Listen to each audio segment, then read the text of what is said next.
Halo semuanya, kembali lagi dalam kegiatan belajar dari rumah. Seperti biasa, hari Rabu kita belajar muatan pelajaran SBDP ya.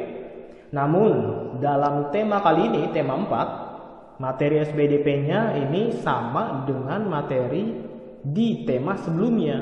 Jadi Bapak akan coba memadatkan atau meringkas materi di tema 4 ini dalam satu video ya.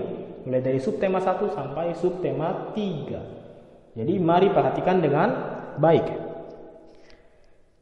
Yang pertama, kita mulai dari subtema 1. Materinya adalah tangga nada diatonis.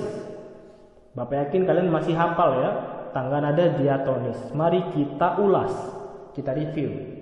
Kita mulai dari pengertian tangga nada. Apa yang dimaksud dengan tangga nada? Tangga nada adalah susunan nada yang diatur berdasarkan interval atau jarak nada tertentu. Ya, tangga nada diatonis seperti yang kita ketahui terdiri dari dua, yaitu tangga nada diatonis mayor dan tangga nada diatonis minor. Nah, tangga nada diatonis mayor adalah tangga nada yang memiliki urutan interval 1, 1/2, 1, 1, 1/2. Nah, biasanya diatonis mayor ini memiliki sifat yang gembira dan bersemangat. Kalau kemarin kan kita sudah bahas banyak ya contoh lagu diatonis mayor ya. Ini Bapak tambahkan, selain lagu-lagu yang kita bahas kemarin, tangga nada diatonis mayor ini juga banyak digunakan dalam lagu-lagu Mars. Lagu-lagu Mars itu yang kayak gimana Pak? Contohnya kalian pasti tahu ya satu lagu Mars ya, Mars Harapan Bangsa yang kita nyanyiin setiap hari Senin, satu pacara. Itu juga menggunakan diatonis mayor. Lagunya bersemangat kan, begitu. Dan lagu-lagu Mars lainnya masih banyak ya.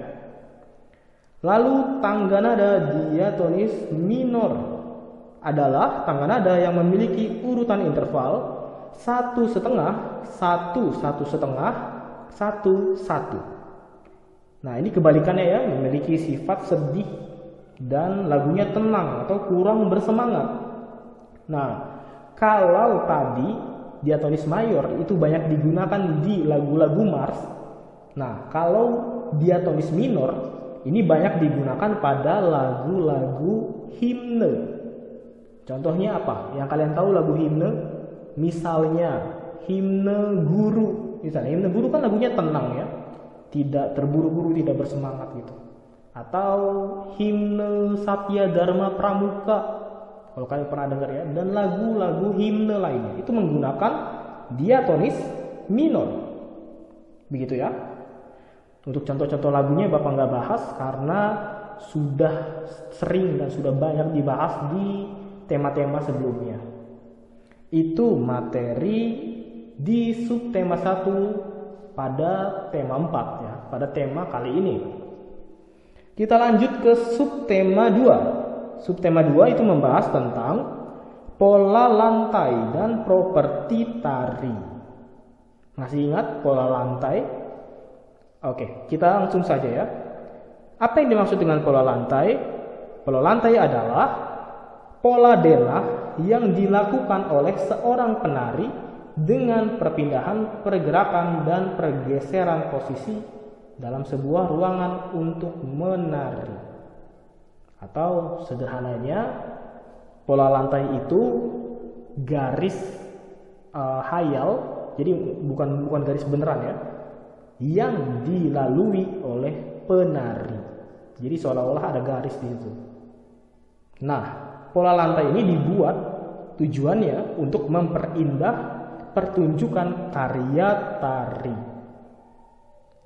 Yang harus diperhatikan dalam membuat pola lantai diantaranya sebagai berikut.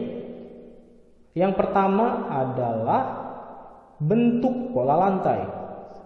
Lalu selanjutnya maksud dan makna dari pola lantai tersebut. Jumlah penarinya juga harus diperhatikan ya. Jangan sampai bertabrakan karena penuh. Ruangannya juga, apakah sempit, apakah besar gitu ya. Dan gerakannya. gerakannya seperti apa, apakah mengganggu penari yang lainnya atau tidak. Itu hal-hal yang harus diperhatikan saat membuat pola lantai, begitu ya. Nah, saat menari, selain pola lantai, kita juga menggunakan properti ya, penari menggunakan properti. Nah, apa yang dimaksud dengan properti?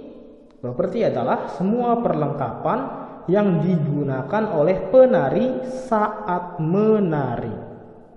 Contohnya, ini banyak ya, dan sudah kita bahas kemarin. Misalnya, tari piring, propertinya piring. Kuda lumping, propertinya anyaman kuda ya, atau biasanya disebut kuda kepang. Dan masih banyak lagi ya. Kalian bisa coba buka buku kalian, catatan-catatan kalian ya. Itu materi di subtema 2. Kita lanjut ke subtema 3, subtema yang terakhir ya. Ini membahas gambar cerita. Gambar cerita ini pernah kita bahas di tema 1 ya, kalau kalian masih ingat. Jadi apa yang dimaksud dengan gambar cerita? Gambar cerita adalah gambar atau rangkaian gambar yang mengandung cerita. Nah, salah satu contoh gambar cerita adalah komik. Nah, pada kesempatan kali ini di tema 4, Bapak akan fokus ke dalam komik ya. Bapak yakin kalian banyak yang tahu atau mungkin sering membaca ya komik, entah itu yang dalam bentuk buku atau sudah digital ya, menggunakan aplikasi dan semacamnya. Nah, Bapak akan menjelaskan dua bagian yang ada di dalam komik, dan mungkin kalian juga ini ya melihatnya ya, atau tahu ya. Yang pertama adalah panel. Nah, panel ini adalah sebuah bingkai tunggal yang berisi gambar suatu adegan cerita. Jadi kalau misalnya kalian baca komik itu kan ada kotak-kotaknya ya. Ya kan, gambarnya dibatasi oleh kotak-kotak. Nah, kotak itu atau bingkai tersebut itu disebutnya panel. Nah, dari panel-panel tersebut kita bisa lihat ya urutan ceritanya. Jadi lebih gampang untuk memahami isi ceritanya. Lalu unsur yang kedua, unsur yang lainnya adalah balon kata. Ini juga tidak kalah penting ya. Apa yang dimaksud dengan balon kata? Balon kata adalah sebuah bidang yang berfungsi menampilkan narasi atau dialog tokoh. Kalau kalian sadari, ketika kalian membaca komik kan ada bagian yang bulat, lalu isinya itu ini ya, kata-kata yang diucapkan oleh tokoh komik tersebut ya. Nah, itu disebutnya balon kata. Fungsinya untuk menunjukkan dialog tokoh. Jadi tokohnya ngomong apa, itu ditaruh di situ, di balon kata itu. Nah, panel dan balon kata ini merupakan dua unsur yang tidak bisa lepas dalam komik ya. Masih banyak unsur-unsur lainnya dalam komik, tapi akan kita bahas di kesempatan selanjutnya ya. Kita simpan dulu. Baik, sekian pembelajaran untuk hari ini. Terima kasih sudah memperhatikan dengan baik. Jangan lupa ini juga bisa kalian baca di buku paket atau LKS kalian ya. Jadi coba buka-buka lagi bukunya atau buku-buku tema sebelumnya. Baik, sampai bertemu di kesempatan selanjutnya.